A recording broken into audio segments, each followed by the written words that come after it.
Começa agora mais um episódio do podcast diário do The News. Muito bom dia! Já vai preparando o seu café sem açúcar e bora para mais um sábado com você bem informado. Eu sou o Léo. E eu sou o Hernani. Senhoras e senhores, isso não é um teste, tá? E comprovo pra vocês, também não é IA. O homem está na minha frente e está me dando a honra de gravar um episódio do podcast com ele, Hernani. Tamo junto. Ô, Léo, isso aqui é raro, mas acontece às vezes. Raro, mas acontece com frequência. E um abraço para nossa audiência maravilhosa que vai escutar as notícias de uma maneira diferente hoje. Diferente, mas sempre com muita informação, muito explicado, muito detalhado. Então, sem mais enrolação, bora para o nosso sábado Slow Morning por aqui. 25 de julho, a gente começa com um tour pelas principais manchetes do Brasil e do mundo. Em Brasil, o Nordeste desembolsou 2 bilhões de reais dos cofres para realizar shows públicos. O tempo de intervalo nas escolas está diminuindo. E os produtores rurais no Paraná tokenizam vacas para conseguir empréstimo. Fechando o nosso sábado, fome global cai pelo terceiro ano, mas acesso a alimentos saudáveis continua escasso. No final do episódio, a gente tem também o top comment da semana, aquele comentário que se destacou entre a nossa audiência. E agora a gente vai rapidinho para a palavrinha dos patrocinadores e na sequência, primeira história do dia.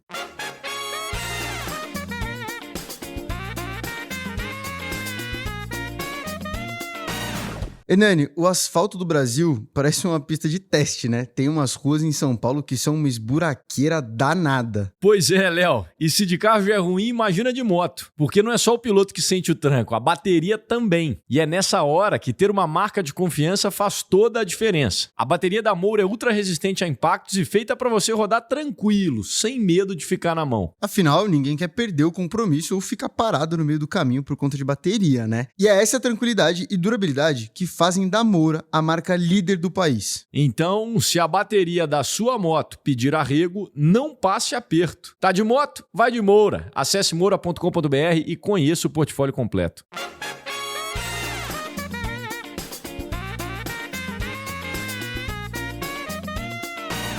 E para a primeira história do dia, a gente começa com LeBron James, o astro do basquete que deixou o Los Angeles Lakers depois de 8 temporadas, está de casa nova. Depois de uma espera longa, ele anunciou ontem que será jogador do Philadelphia 76ers. Aos 41 anos, sim, 41 anos, essa será sua 24ª temporada e o seu salário deve ser de $8 milhões por 2 anos de contrato. Para a segunda manchete do tour, vamos para o Brasil, porque ao recorrer da decisão de Alexandre de Moraes, a defesa de Jair Bolsonaro alegou que a restrição a visitas imposta ao ex-presidente restringe sua liberdade de pensamento. Os advogados pedem para que, caso a decisão não mude, o pedido seja julgado pela primeira turma do STF. E nos Estados Unidos, o liga e desliga, porque parlamentares apresentaram um projeto de lei que exige um botão de desativação para as AIs avançadas. O movimento acontece depois de um modelo da OpenAI atacar uma startup para acessar informações. É isso mesmo. E a implementação pode ser complicada, já que os sistemas mais inteligentes podem até tentar resistir ao desligamento, como já aconteceu algumas vezes. A União Europeia anunciou o resultado das suas investigações contra o TikTok e concluiu que medidas de segurança necessárias para proteger menores no ambiente online não foram tomadas. As conclusões são preliminares, mas caso sejam confirmadas, a empresa pode ser multada em até 6% da sua receita global.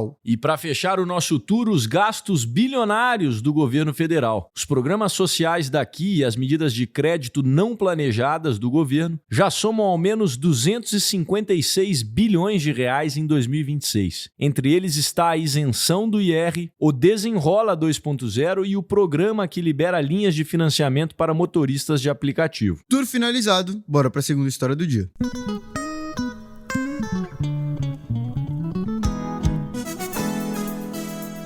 Um levantamento apontou que 78% de um total de 7.412 shows firmados por prefeituras e governos estaduais entre janeiro de 24 e março de 26 aconteceram no Nordeste. Ao todo, foram gastos pouco mais de 2 bilhões de reais dos cofres públicos para que os eventos fossem realizados. E existem alguns motivos para essa concentração. A primeira explicação é a proximidade entre os municípios. Depois, o poder político dos produtores locais, já que 5 deles administram 21 dos 40 artistas que mais receberam recursos desde 2024. E, claro, um pouco de interesse político. Para os prefeitos e governadores, eventos assim costumam gerar um retorno imediato em visibilidade e aprovação. Olhando um pouco mais de perto, a cidade de Goiânia, em Pernambuco, possui 85 mil habitantes e aparece como o quarto maior contratante de shows públicos do país. Entre o período analisado, que a gente falou, então só relembrando janeiro de 24 e março de 26,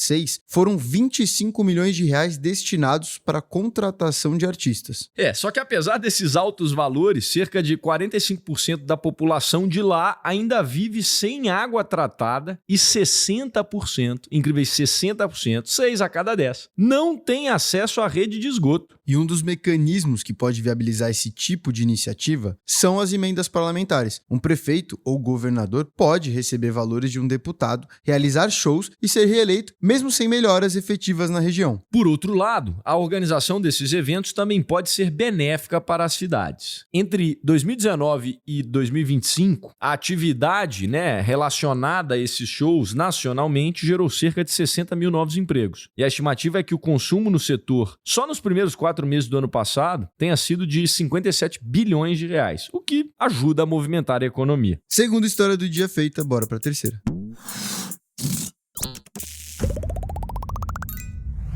E para a terceira história, a gente tem uma tendência que vem lá dos Estados Unidos, porque os estudantes estão enfrentando intervalos escolares menores. Lembra do recreio? Ele está diminuindo. A tendência começou nos anos 2000 com o aumento do tempo de disciplinas com matemática e leitura, mas parece que agora a coisa vem mudando. Pois é, Hernani, para você ter ideia, no ano letivo de 2001-2002, alunos do ensino fundamental passavam em média 36,8 minutos, então quase 37 minutos por dia no recreio. Hoje, esse tempo caiu para valores entre 20 e 30 minutos diários. Com a diminuição do tempo, pais relataram que as crianças estão ficando mais cansadas e ansiosas, fazendo pressão para o intervalo voltar a ser como era antes. Inclusive, estudos associam o recreio a menos estresse e um desenvolvimento social mais saudável. Só que a questão vai além. Enquanto os intervalos nos Estados Unidos representam 8,2% do dia letivo em média, na Finlândia, frequentemente considerado um exemplo de bom sistema educacional, o percentual sobe para 19,1%. A maioria dos países nórdicos, inclusive, e o Japão, exigem intervalos regulares ao longo do dia e proíbem a suspensão como forma de punição. Não tem castigo lá. De tão importante que para eles é esse intervalo. Só que os ponteiros parecem estar mudando. Em 2012, as escolas de Chicago foram pioneiras ao retomar intervalos maiores, mesmo com a maioria dos estados não exigindo recreio diário. Enquanto isso, neste ano, o Oklahoma aprovou uma lei que determina pelo menos 40 minutos diários do recreio para alunos do ensino fundamental. Vamos ver se essa tendência chega no Brasil. E a gente quer saber de vocês. Você que ou está na escola, na faculdade, ou você que é pai. Qual é a sua opinião a respeito? Você acha que os intervalos aqui no Brasil deveriam diminuir? Estão diminuindo? Conta pra gente aqui nos comentários. Terceira história do dia entregue. Bora pra quarta. No Paraná, um produtor rural tokenizou 10 vacas do seu rebanho para conseguir 100 mil reais em crédito. E essa foi a primeira operação do tipo registrada na Bolsa de Valores brasileira. Explica isso aí, Léo. Pois é, uma história curiosa, né? Tokenizar um ativo, para quem está escutando a gente tem essa dúvida, como um imóvel ou um animal, por exemplo, é criar uma identidade digital para ele, permitindo que seja negociado no mercado financeiro. Somado a isso, as vacas receberam uma coleira que monitora a saúde e outras informações do rebanho, para que as pessoas que investem nesse token tenham mais confiabilidade sobre as condições do gado e o que eles desejam receber de garantia, vamos dizer assim. E por que tudo isso que a gente está te contando importa? Muitos bancos não aceitam animais como garantia devido aí a dificuldade de ter acesso simultâneo a dados de saúde e localização, que influenciam diretamente no valor dos bichos. A junção dessas duas tecnologias ajuda justamente a resolver esse problema. Essa operação faz parte desse movimento de tokenização de tudo, tokenização da economia, porque na prática ativos do mundo real passam a ser transformados em ativos digitais e aí você pode negociá-los no mercado. Uma casa, por exemplo, pode ser dividida em 10 mil tokens, para você ilustrar aí. E aí os investidores podem comprar pequenas fatias e receberem aluguéis proporcionais. Essa é a mágica da tokenização. E a empresa responsável por monitorar os dados de saúde das vacas do Paraná já monitora 100 mil vacas na América, com um valor total estimado de 2 bilhões de reais. A expectativa é que 20% dos produtores atendidos passem a utilizar a nova estratégia justamente para conseguir créditos. Interessantíssimo. E para fechar, a gente tem saúde. Roda a vinheta, locutor.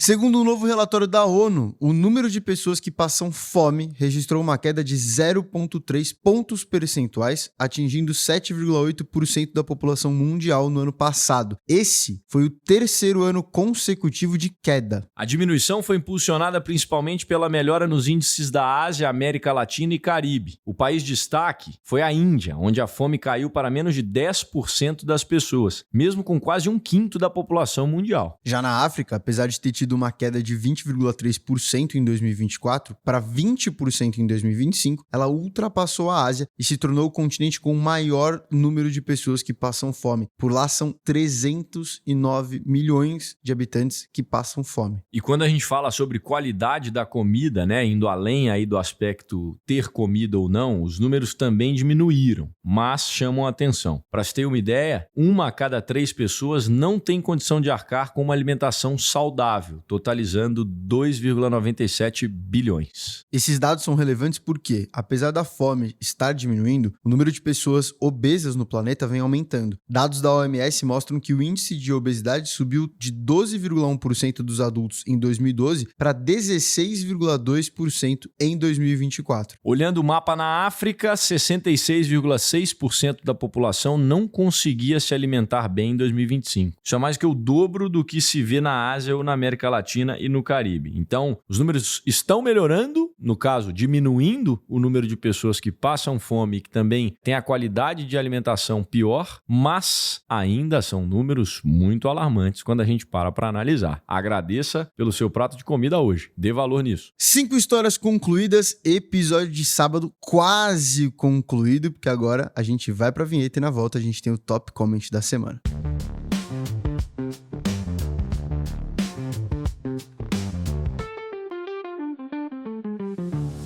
Hernani, top comment na mão. Ó, comentário que vem direto do aplicativo do The News e com um comentário sobre um dos joguinhos. Eu sei que você é fã dos nossos joguinhos, então eu separei esse aqui especialmente por isso. Todo dia. Pois é, mas esse aqui é do Teia, hein? A Teia ainda não aprendi a jogar igual a galera, não. E a galera tem comentado bastante sobre o Teia, ó. O Gusta disse o seguinte: esse Teia é sacanagem. Eu tiro o chapéu pra criatividade, porque olha, num dia você precisa desvendar o mistério do Scooby-Doo e no outro você precisa fazer uma pesquisa forense e resolver uma equação de Einstein.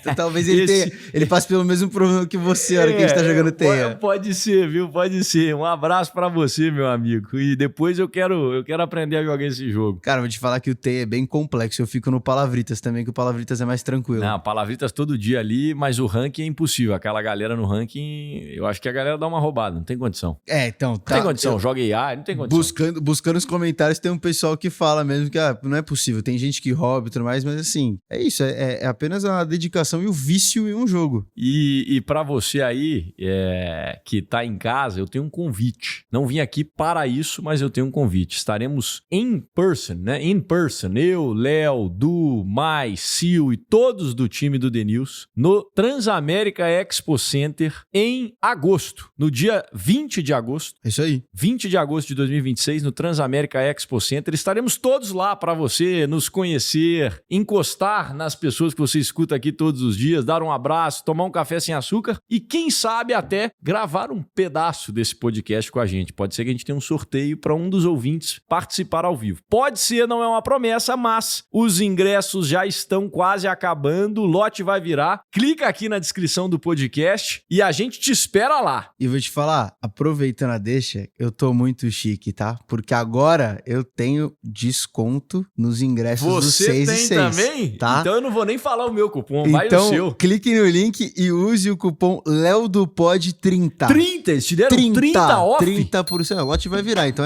é pra acabar de vez com esse lote, tá? Eu se fosse você, eu não deixaria de fazer isso agora, 30, e eu já vou mandar tirar dentro de 24 horas esse 30 aí. É isso aí. Nani, um prazer enorme estar ao seu lado gravando este episódio, um prazer inenarrável ter a companhia da nossa querida audiência. E vamos pra mais um belo sábado, né? Vamos pra mais um belo sábado. Bom sábado a todos e... Falou! Esse programa foi produzido por TNS.